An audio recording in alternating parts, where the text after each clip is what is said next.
Kia ora tātou, so karakia of the day goes like this. Whakataka te hau ki te uru, whakataka te hau ki te tonga.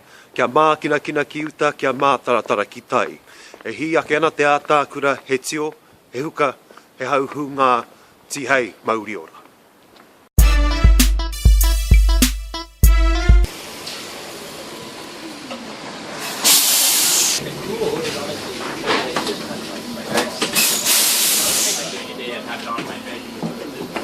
Kia ora, driver.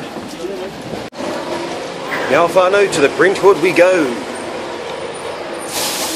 At the Brentwood Hotel, getting ready for our creative commercial conference with E Tū Whānau. So we'll see how that goes.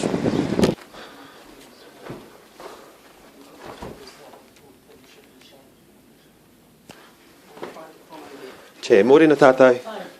Hey! You got a selfie stick. Of course. It's only way we can get the face done. Morena chief, pewhian. Yeah. Cool. Che. Oh, fuck. Aroha mai, I'm a bit frozen.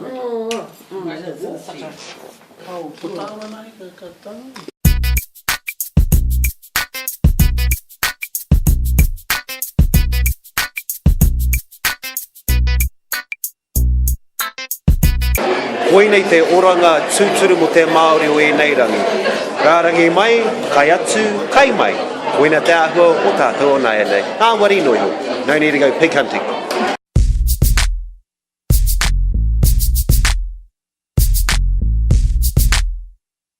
E tiwi, I know a lot of our whānau out there love cats, but I don't. And this is why. Killer on the loose. If this was a dog, people would be in an uproar. But no. It's a lovely little puri cat. I rungi te taiapa. On the fence. Just, you know, e hi koiana. Walking along, like, not a problem. Next minute, a little tui comes down. Next minute, that tui's kai. Or that ngeru. Yeah, hate to be a spoil sport, but yeah, that's what I think about cats. They should be all just shot and destroyed.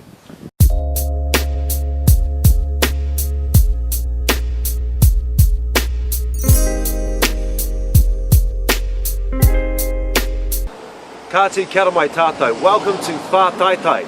Even though it's written as Hātaitai in the back, it's actually Whātaitai. It refers back to a Māori mythology story relating back to two taniwha known as Ngake and Whātaitai. So this is Hātaitai village, actually pronounced Whātaitai. They forgot the W, but never mind, we'll write it back in there later.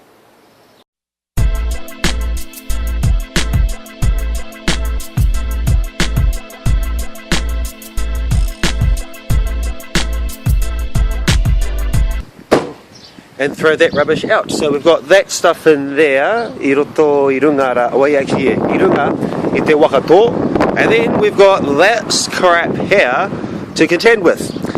And then that will all be going to the big giant ipupara in te, well, kōpua papatuanaku, but that's another green message we'll talk about later.